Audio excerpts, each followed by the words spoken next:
کاری هر بز نیست خیرمان گفتن هر کس صحابی پیغمبر شده نمیتونه کنه همه خیلی هر کسی دل نیتش صوفه نیت خالص داره خست خدمت داره و خدای بزرگ گویی که در اطرافش با همین شیر مردایی را خواهی میکنه که همین در خدمت استوار خیانت نمیکنن غدر نمیکنن میدونن میتوزن نه اتوبوس میگن دیگه نه شهر توز میگن هر کجایی که باشه اگه اینا یکی در پهلوی همین حاجی شرف جان ما را خدای بزرگ همین خوری را قایم کرده از خدا نگهش بداره حتی نه خوری برلا و خوری معراجدین نمیشه و اینا اگر از برای صبح اگه در روز عید سحر هم میدونه مجبوری که اقلا ساعتای 3 نیم بخیزی. پیامبر اسلام درود خداوند بر او باد می‌فرمایند حجامش شفای امتی من است. شما اگر از بیماری‌های فشار بلنده، استرخوان دراز، رادیکولیت، پروستاتیت، گریژا، روماتیسم، بیماری‌های سیستم خونگرد، فشار خون، بیماری‌های دل،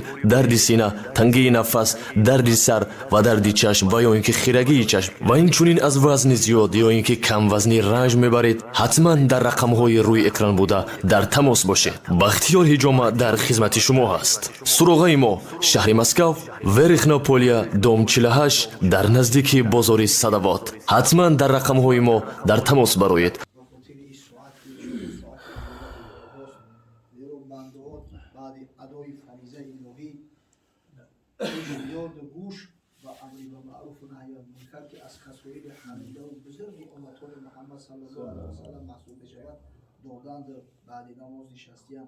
آجیزانه دعا میکنیم عید سعید مبارک و در نام برای حاجی شرف جان برای اهل خاندانش برای مهماناش و پروردگار ارواح گذشته‌هامون رحمت و مغفرت خداوند و بیماران و شفای کامل و عاجل عنایت فرما پروردگار مادر خوری علی جان ما را رحمت و مغفرت و عجب مادری خوشبخته که فرزند همیشه در حق مادر دعا کنه و همیشه از علما و از خوری‌ها تاکیدی در تاکید التماس کنه که در حق مادر هم دعا کنه پروردگار در محبوبه جنت مستقرش بگرد خداوند و جوانامون از فتنه و شبهه حفظ کنه فرزندان خوب صالح محیب خدا و پیغمبر به کمال برسونه خداوند تا عید سعید دیگر مسلمانای واقعی را بندگان واقعی تا دوستداران حبیب محمد صلی الله علیه و سلم در پناه امر اسمت محفوظ و آمین یا ان شاء الله هیچ شک و شبهه نیست که فردا روز قیامت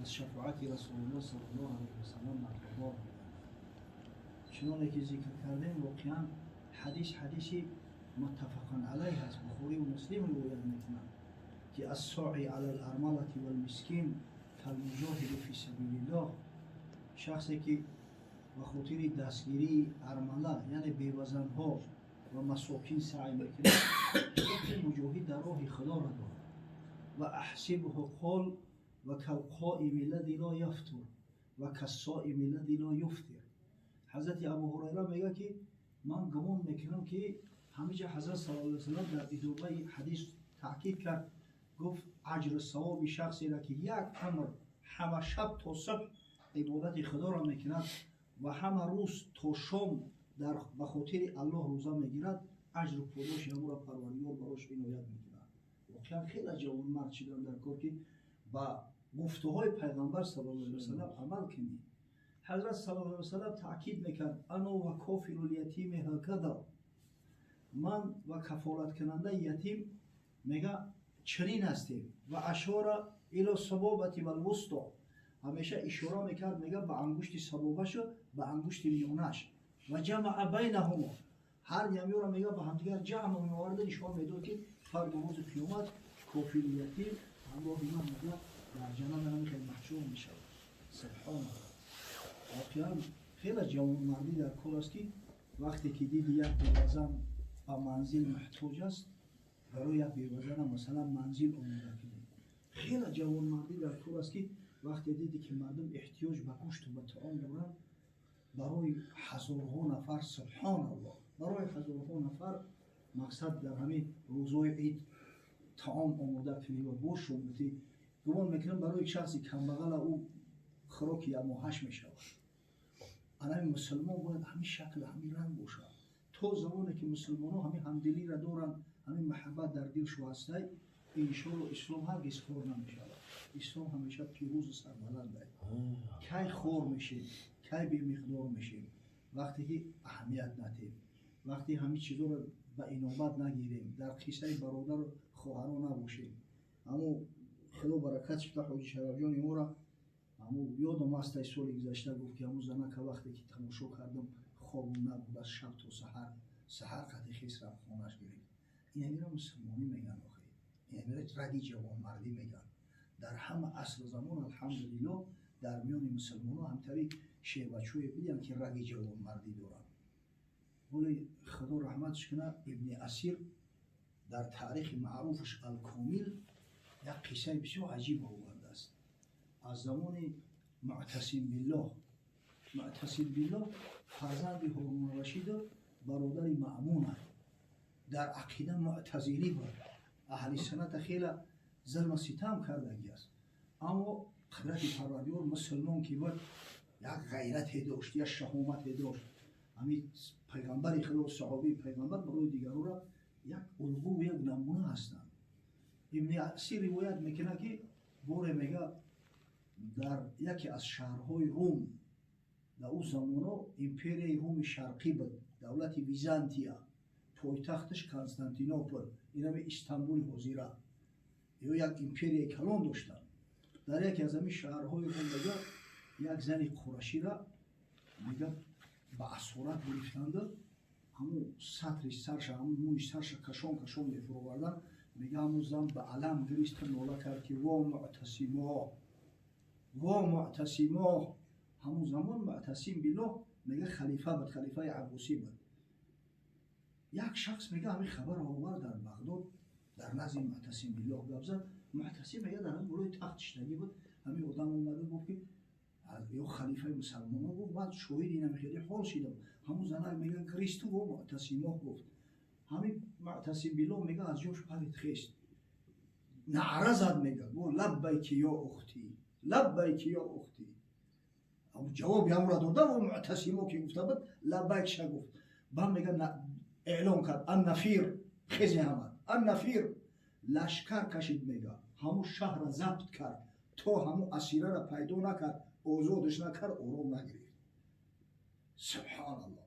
یعنی همین غرور، همین ناموس، این ننگ اسلامی که از پیامبر صلی الله علیه و سلم برای ما میراث مونده است در وجود هر یک مسلمان باید باشه. کسی انشالله همین غرور و ناموس داره فردا روز قیامت انشالله از شفاعت پیغمبر صلی الله علیه و سلم برخوردار میگردد. زیرا حضرت همین مردمی به ناموس و به غیرت دوست می‌داشت، مردمی به محبت دوست می‌داشت. حالت‌های شده است که بعضی‌ها بودن که یک فاسق طبیعت بودن، شراب نوش بودن، اما همین محبت داشتن، غیرت داشتن، ناموس داشتن، پیغمبر دوستشون می‌داشت.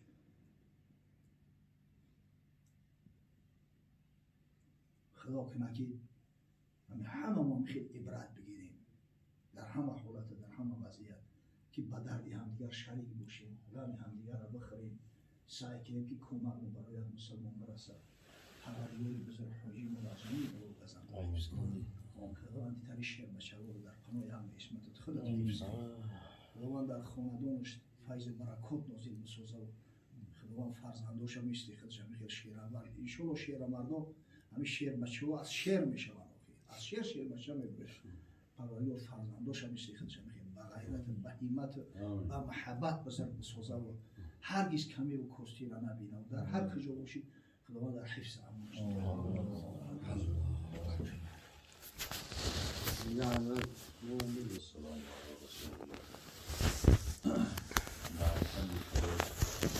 و درود و رحمتی به پایان برای پیامبر بشیر سرور کائنات متخیر موجودات همه در اون زمان منجی عالم بشریت، یعنی حضرت محمد مصطفی صلی الله علیه و سلم. الحمدلله که خداوند و این روز عید باز ما شما را رسانید. البته که هر یک دقیقه و ساعت‌هایی که از امر ما شما می‌گذرد یک غنیمت است. گفتی در قاری نمی‌دانیم که فردا کی هست و کی نیست و هر یک ساعت و هر یک روز و عمل صالح گذراندن هم البته نشانه خوشبختی انسان است. رسول خدا صلی الله علیه و سلم در حدیثی که هر بار بیان میکنند که خیر الناس من ینفع الناس و شر الناس من یضر الناس. از بین مردم بهترین مردم کسی است که فایدهش به مردم میرسد. خیر الناس من ینفع الناس. بهترین مردم کسی است که فایدهش به مردم میرسد. و شر الناس من یضر الناس. بدترین مردم کسی است که ضررش به مردم میرسد. البته که مسلمان هم وقت حرکت داشته باشد که از بهترین ها باشد، نه از بدترین ها. اگر به شرطی که از بهترین ها هم کشیده نتونست، از دستش چیزی نمیآید، خیری نمیآید، عمل صالحی نمیآید، لااقل احتیاط داشته باشه که ضررش به کسی نرسد. همین علاقه خودش خوبی هست، وقتی که ضرر به کسی نرسد. و البته که خوبی کردن هر کس به مقداری خودش میکند. مثلا که هر کس روزی شرف جون شده نمیتوند که مثلا که 20 گاو خوکش و تقسیم کنه، یا که مثل دیگر آوری مثلا که مسجد مدرسه بنا بکنه، یا دیگر چندین مثلا کم بیزت را دست بگیره. یک عمل اندک هم که باشد، پیامبر صلی الله علیه وسلم در حدیثی که هر بار بیان میکند ولو بشق تمره، اگر چی باشد و یک پاره خرما، که حدیث از حضرت عدی ابن حاتم رضی الله تعالی عنه از پیامبر خدا صلی الله علیه و سلم بیان میکند که البته که این دنیا روزی می شود که تمام می شود و آخر می رسد، بازش از قفای، بازش از یک جهان نو، باز قیامت برپا می شود. و رسول خدا صلی الله علیه و سلم بیان میکند که هر یک نفری که از ما و شما هست به علاویدگی، الله ذوالجلال با ما و شما سخن میکند، گپ میزند. در حال گپ میزند که ما منکم من احد الا سیکلمه ربه لیس بینه و بینه ترجمان فینظر ایمن منه فلا یرى الی ما قدم و ینظر اشأم منه فلا یرى الی ما قدم و ینظر بین یدیه الا النار تلقاء وجهه فاتقوا النار ولو بشق تمره. حضرت بیان کرد که هیچ کدام از شما، یعنی هر